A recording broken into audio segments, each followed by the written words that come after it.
Depuis 16 ans, M. Lansana Kouyaté est le président du PDN. Depuis 16 ans, il est le président du PDN et il n'y a pas d'entrave parce que c'est le texte qui détermine la qualité d'un élu. Donc, chez nous, les postes sont des postes électifs, mais avec des mandats renouvelables. Et du moment où il n'y a pas de restrictions, ça ne s'applique à aucun poste. Il y en a qui sont à leur poste, ça fait la même période. D'autres ont évolué d'un poste à un autre. Donc l'enjeu ne se pose pas. C'est la non-tenue des élections régulières qui cause problème. Et si dans les débats, les militants estiment qu'il faut faire une limitation des mandats, la majorité va s'exprimer. Souvent dans la cité, on entend certains dire que les anciens premiers ministres doivent passer la main. Il y a un nouveau leadership. Est-ce que un problème se pose au niveau du PDN? Nous n'avons pas un ancien leadership, nous avons un leadership. C'est toute la différence. Nous n'avons pas une équipe dirigeante à dépasser. Il n'y a pas un homme qui dirige chez nous, c'est une équipe qui dirige. Donc le PDN s'apprête à organiser son congrès. Dites-nous où en sommes-nous avec les préparatifs? Bon, le congrès a déjà commencé. Nous avons commencé au niveau fédéral depuis au mois d'octobre. Nous sommes dans le 3e mois du congrès qui prendra fin le 25 janvier. Et c'est la phase nationale qui s'ouvre le 24 et qui prend fin le 25, c'est-à-dire 2 jours d'activité. La première journée sera consacrée à la revue de tout ce que nous avons eu comme parcours et aux décisions majeures aussi par rapport à la conduite du parti, parce que toutes les 50 fédérations de l'intérieur du pays et les 14 fédérations de l'extérieur, c'est-à-dire 64 fédérations seront représentées au Congrès. Et nous allons aussi revoir les propositions des réformes qui seront débattues et votées. C'est suite à cela qu'on ira aux élections le lendemain. Et après l'élection des organes spécialisés, c'est-à-dire les comités nationaux des jeunes, des femmes et de la corporation, il sera question de l'élection des membres du bureau exécutif national. Alors, le PD n'a combien d'existence? Combien d'existence? Nous sommes maintenant dans pratiquement la 16e année. Nous aurons 16 ans le 18 mars à venir. Donc voilà, nous sommes encore jeunes par âge, mais aussi suffisamment expérimentés pour avoir pris part aux élections majeures du pays. Et c'est la première fois que vous renouvelez les instants du parti depuis 16 ans, c'est ça? C'est la 3e fois en termes de congrès et il y a eu des renouvellements partiels avec les départs, les décès et ainsi de suite. Mais c'est le 3e congrès national. Le premier congrès était le congrès de base, congrès de constitution du parti. Le 2e congrès, c'était en 2015. Si je crois bien, vous étiez au Palais du Peuple, soit pour la couverture ou bien vous avez suivi à distance. Et le 3e congrès est ce que nous sommes en train de finaliser dans la phase nationale. Et aujourd'hui, quels sont les enjeux justement de ce congrès? Beaucoup d'enjeux. Premièrement, c'est la réforme structurelle. Il y aura certainement beaucoup de changements. Il y a des propositions. La décision reviendra aux congressistes. Deuxièmement, il y aura aussi des décisions majeures sur la conduite à tenir au niveau du parti. Dans l'actualité, les actions à mener en termes de contribution pour le développement socio-économique, en termes d'éducation. Il y aura des changements véritables au niveau structurel. Au niveau aussi participation, il y aura des changements quant à l'engagement dans les coalitions ou non, quant à la conduite à tenir par rapport aux enjeux de la transition. Donc tout cela relève de la décision discrétionnaire des congressistes parce que c'est la majorité qui va l'emporter. Il y a des enjeux aussi par rapport à l'occupation des postes. Il y a des candidatures déjà exprimées, des critères ont été définis, des candidatures sont déjà exprimées.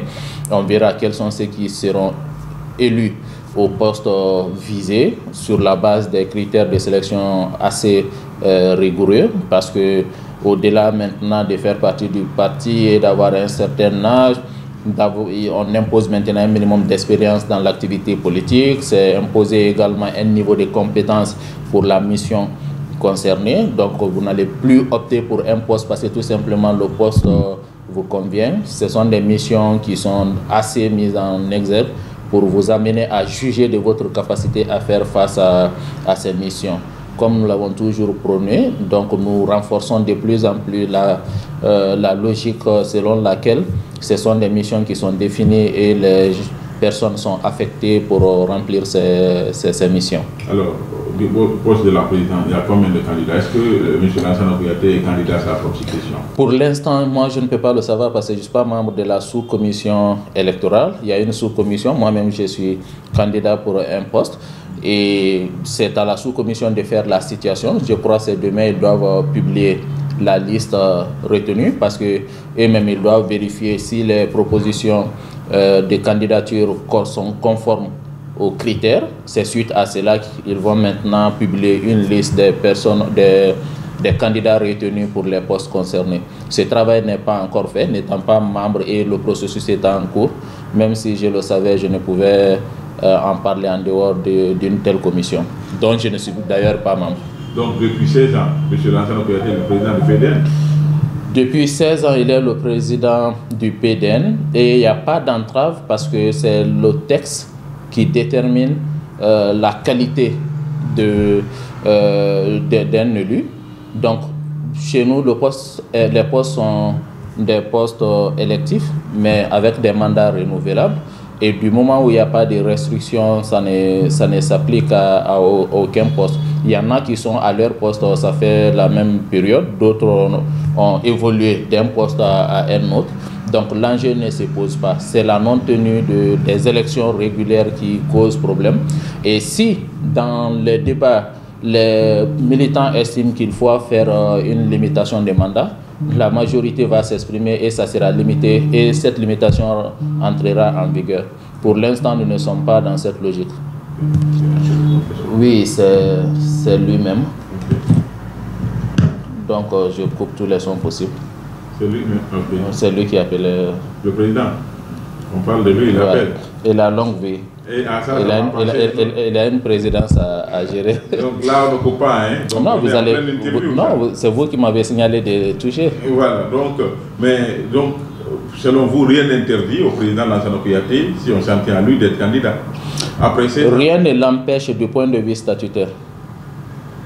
Donc au PDN, on peut être président? Oui, c'est les membres fondateurs qui ont voulu ainsi. C'est la première fois qu'on arrive à amender ces statuts. C'est le statut de base. Je vous rappelle que qu'en 2009 déjà, c'est le président de la transition qui a annoncé le PDN avant même que les dossiers ne soient effectivement préparés. Ça a beaucoup joué sur nous parce qu'il fallait accélérer le processus. Donc les statuts et les règlements intérieurs ont été préparés dans cette optique. Il y avait des dispositions qui ont été préparées et qui méritaient des spécifications notamment, mais c'est la première fois qu'on revient sur tout cela pour que ça soit adapté à la réalité et à l'ambition du moment de notre parti. Souvent dans la cité, on entend certains dire que les anciens premiers ministres doivent passer la main. Et nouveau leadership. Est-ce que un problème se pose au niveau du PDN? Nous n'avons pas un ancien leadership, nous avons un leadership. C'est toute la différence. Nous n'avons pas une équipe dirigeante dépassée. Il n'y a pas un homme qui dirige chez nous, c'est une équipe qui dirige. C'est pourquoi peut-être nous ne ressentons pas ce genre de situation. Vous l'avez observé ici pendant plusieurs années. Nous étions au premier plan de contribution en termes politiques, mais le président n'était pas là. Nous avons pris part aux élections à dimension nationale, le président n'était pas là. Et on ne peut pas vouloir des choses contradictoires. On ne peut pas dire que les présidents prédominent dans les partis politiques. S'ils ne sont pas là, rien ne va fonctionner. Ils sont omniprésents. Et un président qui laisse une équipe travailler, en même temps, on dit non, le président doit forcément être là. Ça ne tient pas la route. Chez nous, ce n'est pas un problème de présidence. Ça peut être quelqu'un d'autre demain, mais un président n'est pas forcément un candidat. Il peut y avoir coïncidence que le président soit le candidat investi à l'issue d'un congrès ou bien d'une convention. Mais on peut bel et bien être président du parti sans être candidat du parti. Alors, la dernière question, vous tenez ce congrès-là parce qu'il y a la pression des MATD aussi, hein? Pas du tout, je peux vous renvoyer à nos canaux officiels. On parle du congrès depuis longtemps. Le congrès d'ailleurs, le président l'a annoncé la première fois avant 2020. il parlait de la tenue du congrès. Mais avec tout ce que vous avez connu, notre engagement dans le FNDC et tout ce que nous avons suivi comme répression à l'époque, le contexte n'était pas approprié pour la tenue du congrès. En 2021, l'une des premières décisions du CNRD était d'empêcher toute manifestation politique en dehors des sièges. Donc pour nous, il pouvait y avoir des dégels parce qu'on a l'habitude de prendre pour la dernière journée la présentation des élus aux militants. On a l'habitude de prendre la grande salle du Palais du Peuple. Mais cette fois-ci, le contexte ne le permet pas. L'ouverture est annoncée, mais quand est-ce que ça va se faire, où ça va se faire, est-ce que ça va se faire, on ne le sait pas. Ce qu'on a finalement décidé, c'était de le faire au siège. Donc le processus avait été engagé. Vous pouvez aller sur notre page officielle, vous verrez des élections au niveau fédéral avant même que le résultat du MATD ne soit présenté. C'est pour dire que nous étions déjà dans la logique. La preuve, quand ils sont venus chez nous, nous avons communiqué la liste des élus dans les sections partout en forêt, les zones de Moyenne Guinée qui étaient bouclées, en Haute-Guinée et en Basse-Guinée ici. Nous avons donné même le numéro de téléphone du secrétaire général ou du fédéral selon la structure. C'est pour dire que nous étions dans notre processus avant même que le MATD ne le demande. Alors le congrès aura lieu où? Le congrès au 24 au 25 janvier au siège du PDN. La phase nationale aura lieu au siège du PDN exclusivement. Okay. Alors la dernière question, est-ce qu'il y aura des concurrents? On sait sans nul doute, M. Kouyaté sera candidat à sa projection. Est-ce qu'il y aura des concurrents? Est-ce que vous-même vous allez oser l'affronter? Ça va s'inscrire à deux niveaux. Candidat pour être président du parti, peut-être il en aura. Candidat pour être candidat du parti, peut-être aussi il en aura. Je n'exclus pas ma candidature pour être candidat du parti. Président du parti, je ne suis pas prêt pour cela. Peut-être il y aura d'autres candidats. Donc il y aura des candidats et il n'accepterait pas, comme il en a été au début, il n'acceptera pas d'être l'unique candidat du parti. Parce qu'il tient à cette pédagogie démocratique pour amener les gens à comprendre que le parti ne l'appartient pas et il n'est pas aussi celui sans lequel le parti ne doit évoluer, comme il ne cesse de le dire. J'espère qu'on ne fabriquera pas des candidats. Il n'y a pas à fabriquer quelqu'un. La candidature est volontaire et personnelle. C'est volontaire et personnel. C'est la personne de manière résolue qui dépose son papier pour dire je souhaiterais être candidat à tel poste. Donc on ne peut pas l'imposer à quelqu'un. Qui qu'il soit. Merci beaucoup. Je vous en prie.